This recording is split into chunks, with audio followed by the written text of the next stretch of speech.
Gracias a todos los alumnos, gracias a la mesa de honor.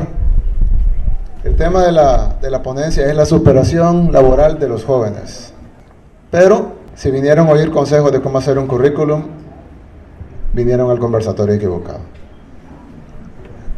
Yo no vine a enseñarles a hacer un currículum, o cómo se tienen que vestir para la entrevista de trabajo, o cómo tienen que dar la mano o modular su voz.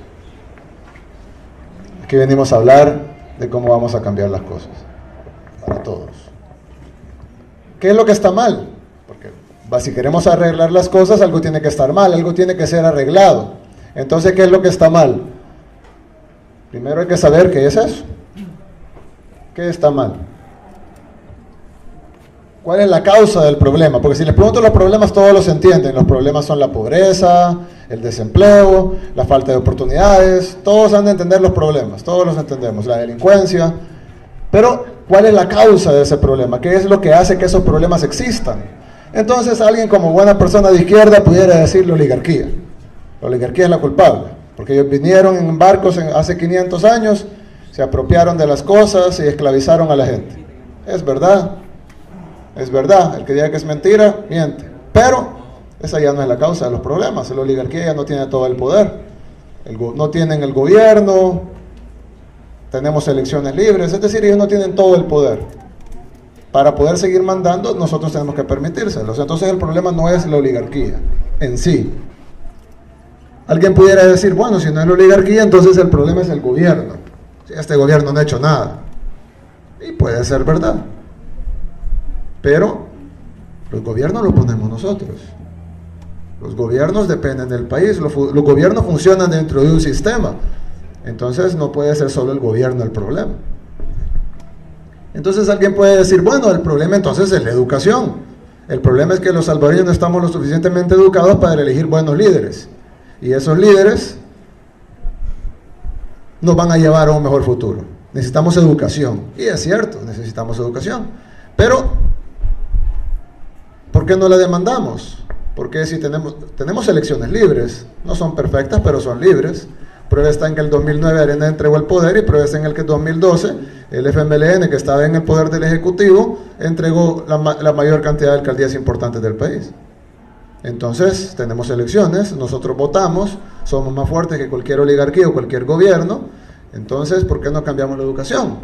Entonces sí, la educación es un problema, pero ese no es la causa del problema de nuestro país. Entonces, alguien diría, son los medios de comunicación que nos están adoctrinando toda la vida. Nos dicen qué es lo que tenemos que hacer, nos dicen qué es lo que tenemos que usar, nos dicen qué es lo que tenemos que comer, qué es lo que tenemos que comprar, y es cierto. Pero depende de nosotros, porque nadie nos obliga a encender la televisión, nadie nos obliga a leer uno de esos periódicos. Si lo vamos a ver, nadie nos obliga a que les hagamos caso. Entonces el problema no son los medios de comunicación, debe ser algo más que los medios de comunicación. Entonces, ¿cuál es el problema? ¿Cuál es la causa real del problema? Yo creo que el problema son los paradigmas. ¿Cómo es ese Pokémon? No, ¿cómo se come eso? Ustedes que son universitarios ya sabrán que es paradigma. Pero yo el paradigma lo veo como algo un poco distinto. El paradigma es, en la definición que les traigo, es esas cosas que plantan en nuestra cabeza y que las hacen ver como verdades, aunque no son verdades, son todo lo contrario. Hay un paradigma, nos gobierna, ¿sí? Lo que sucede es que antes, y aquí algunas personas que vivieron un poquito antes,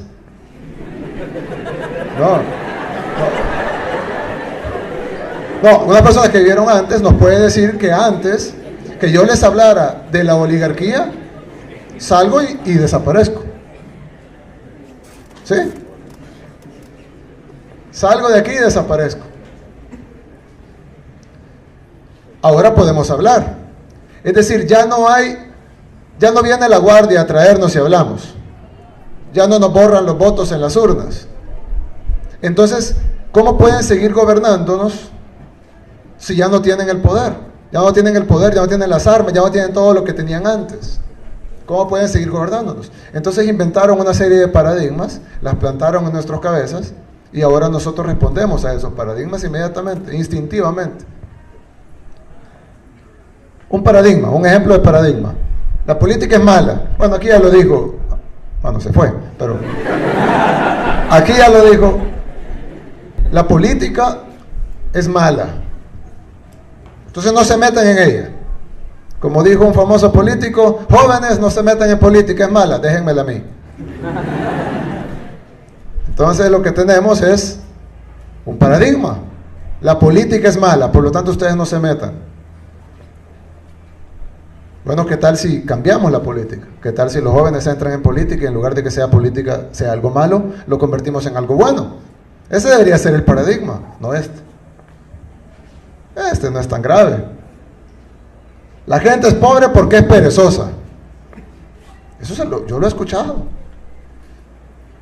Me decía alguien, una persona que quiero mucho, no lo voy a mencionar, pero me decía alguien, una vez estábamos leyendo el periódico, eso que se hacen llamar periódicos aquí, y decía, traen nicaragüenses y hondureños a cortar café. Nicaragüenses y hondureños. Entonces la persona que estaba leyendo la noticia me dijo, qué barbaridad, qué perezosos los salvadoreños. Tienen que traer nicaragüenses y hondureños a cortar café, porque los salvadoreños no quieren trabajar. Y entonces yo le dije, ¿y por qué no vas a cortarlo vos? No tenés trabajo. Te pagarían $95 al mes, libres, por trabajar de sol a sol. ¿Por qué no lo haces tú? No, yo no lo voy a hacer. Bueno, ellos tampoco. Es que el problema no es que sea perezoso. De todos modos, aunque trabaje con $95, no va a salir de la pobreza, ¿o sí? Entonces, la gente no es pobre por perezosa. Yo conozco mucha gente rica que es perezosa. Y conozco mucha gente pobre trabajadora. Hay gente trabajadora, hay gente perezosa, hay gente pobre, hay gente rica, pero las cuatro cosas no tienen nada que ver. Otro paradigma. Las empresas generan empleo. Ustedes ya han oído eso. Todos han escuchado, oh, las empresas generan empleo. Necesitamos más empresas porque son las generadoras de empleo. Eso es mentira. Les voy a demostrar así que es mentira. Imagínense que hipotéticamente hay dos restaurantes. Ponen un restaurante de hamburguesas y enfrente ponen un restaurante de pizza. Y los dos dueños deciden que van a contratar 20 empleados cada uno. Están generando inicialmente el empleo, ahí sí. 20 empleados cada uno, 20 empleados para trabajar en el restaurante de hamburguesas y 20 empleados para trabajar en el restaurante de pizza. Pero ¿qué pasa? Digamos que la gente de San Miguel ¿qué prefieren? ¿La pizza o la hamburguesa? Pizza. Digamos que la pizza. Y entonces van todos a comer pizza. Nadie va a comer hamburguesa. ¿Qué va a suceder con el restaurante de pizza? Crece. Y tú ya no necesita 20 empleados, necesita 40. Y luego necesitan otras sucursales, entonces ya son 80. Y luego otras sucursales son 120. Cuando tienes 5 sucursales son 200 empleados de pizza. Y nadie fue a comer al restaurante de hamburguesas. ¿Qué le va a pasar al restaurante de hamburguesas? Va a quebrar.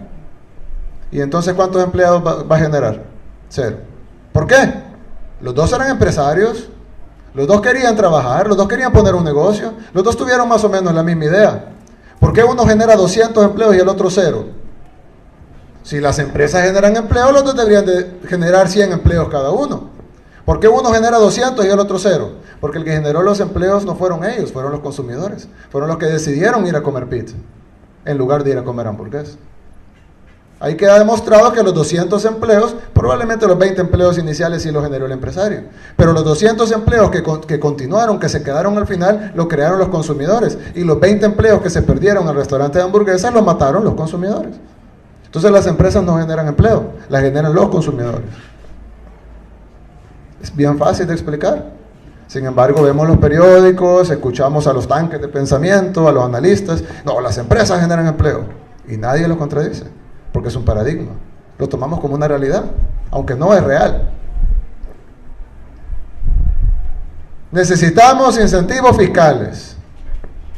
Las empresas no vienen a invertir porque pagan muchos impuestos aquí en El Salvador. Necesitamos bajar impuestos para generar incentivo fiscal y que las empresas vengan e inviertan en nuestro país. ¿Suena bien? Bien.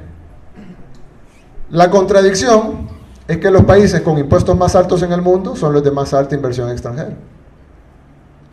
Y los países, por ejemplo, en Europa, en Japón, en Estados Unidos, los impuestos son muchísimo más altos que en El Salvador. Y hay más inversión. Y países que tienen menos impuestos que El Salvador, como algunos países de África o Haití, no tienen empresas. Entonces uno diría, bueno, ¿y qué pasa? Bajo esa teoría, Haití y los países de África que no tienen impuestos o que tienen impuestos bajos, deberían de estar llenos de empresas. Y países con impuestos altos como Japón no deberían de tener ninguna empresa. Los empresarios no invierten a donde es más barato. Si no, el municipio de Chirilagua tuviera la mayor cantidad de empresas. Los empresarios invierten donde es más rentable.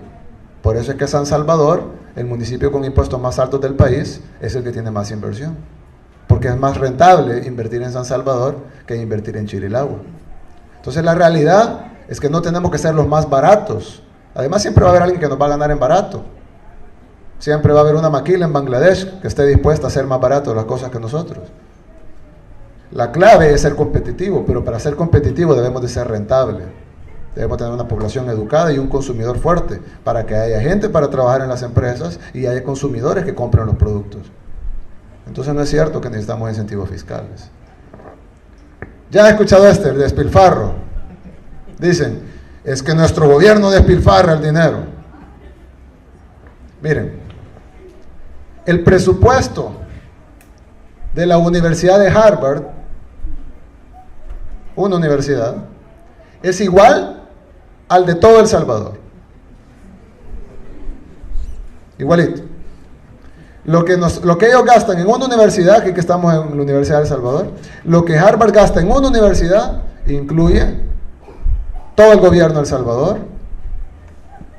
todos los ministerios, la policía, la Fuerza Armada, todas las escuelas, esta universidad, todos los hospitales, todas las embajadas en el mundo, la Asamblea Legislativa, la Corte Suprema de Justicia, todos los juzgados, todos los programas sociales, todas las obras de infraestructura, construcción de calles, todo el gobierno, todos los decenas de miles de empleados del gobierno, todo el gobierno de El Salvador se sostiene con el mismo presupuesto que la Universidad de Harvard.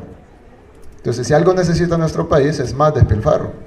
Necesitamos invertir más en el país. Eso no exime de responsabilidad de los funcionarios corruptos. A los funcionarios corruptos metámoslos presos. Pero tenemos que invertir en el país. La excusa de que el funcionario es corrupto no puede ser excusa para no invertir en el país. Entonces el problema no es el despilfarro, sino la carencia de despilfarro. Y este es mi favorito, populismo. Ya han oído esa palabra, se oye feo. Yo escucho, la gente escucha populismo y dice, populismo. ¿Alguien quiere un presidente populista? Nadie.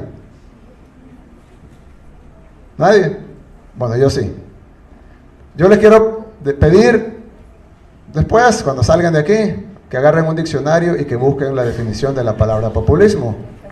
Yo lo agarré en el camino acá, el Arús, pues si quieren la cita textual, y decía, populismo, doctrina política que pretende defender los intereses y aspiraciones del pueblo. Eso es malo aquí en El Salvador. Defender los intereses y las aspiraciones del pueblo es malo en El Salvador. Y yo vine a la Universidad de El Salvador, les pregunté si alguien quería un presidente populista y nadie levantó la mano. Es un paradigma. Nos han vendido que el populismo es malo. Eso es malo. Populismo. ¿Y qué es bueno entonces? Hay dos alternativas, dos cosas contrarias al populismo. Está el elitismo, que es la selección de la élite sacada de la masa y trabajar para ellos, o, estoy seguro que nadie está de acuerdo con el elitismo, o el individualismo, que es un poco más noble que el elitismo, pero igual yo prefiero el populismo que el individualismo. Incluso en deportes, para los que les gusta el fútbol, saben que el individualismo no funciona. Así que yo me quedo con el populismo. ¿Por qué les digo todo esto? Porque todos los problemas de nuestro país se sostienen en causas, como les dije, la oligarquía, los medios de comunicación, el gobierno, los políticos. Pero todas esas causas existen en pilares, se sostienen sobre pilares, y esos pilares son los paradigmas. Los paradigmas con los que nos han llenado la cabeza y nos han hecho creer cosas que no son ciertas. Nos han hecho creer que esto es malo y que esto es bueno, y generalmente es todo lo contrario. Y entonces nosotros estamos en una jaula. Los barrotes son los paradigmas, pero nosotros tenemos la llave.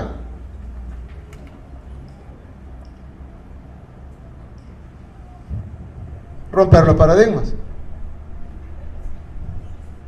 Eso es todo lo que tenemos que hacer.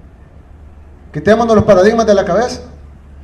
Cada vez que escuchemos algo, un tanque de pensamiento, o de repente un analista político, o alguien que escribe cartas en el periódico, cada vez que escuchemos esto, si quieren perder su tiempo y leerlo, léanlo, pero analícenlo, escríbanlo con la realidad, agarren un diccionario y vean si lo que les están diciendo es verdad, y tomen las decisiones de acuerdo a eso. Si nosotros empezamos a tomar las decisiones de acuerdo a la realidad, no a paradigmas, entonces vamos a poder exigir educación, vamos a poder exigir un presupuesto decente para la universidad, vamos a poder exigir oportunidades, vamos a poder hacer las políticas correctas para que existan esas oportunidades. Vamos a dejar de llamarle despilfarro, darle vasos de leche a los niños. Y yo no vine a defender al gobierno, podemos acabarnos la ponencia criticándolo. Pero no critiquemos lo bueno, critiquemos lo malo. Yo criticaría, por ejemplo, que el presupuesto de la Universidad de El Salvador es muy pequeño. Yo criticaría, por ejemplo, que el presupuesto de educación es muy pequeño. No que es muy grande. Quitemos los uniformes porque así podemos pagar la calidad educativa. ¿Y por qué no podemos hacer las dos? Es más, les voy a dar una idea. Con los 1.100 millones de evasión fiscal que hacen los ricos en el país, podemos pagar uniformes, calidad educativa, hospitales, salud. Construimos un hospital en cada municipio del país y nos sobra dinero. Ahí es donde tenemos que estar discutiendo. No en los uniformes, en los zapatos y el vaso de leche. Pero todo esto, nos podemos tirar media hora hablando de uniformes y zapatos y vasos de leche. Pero ese no es el problema, esa es la consecuencia de los paradigmas. Entonces, ya que aquí la mayoría son jóvenes, quitémonos los paradigmas, no los aceptemos. Cuando escuchemos algo, critiquémoslo, evaluémoslo 2 veces, preguntémonos por qué. Y entonces vamos a poder cambiar nuestro país. Muchas gracias.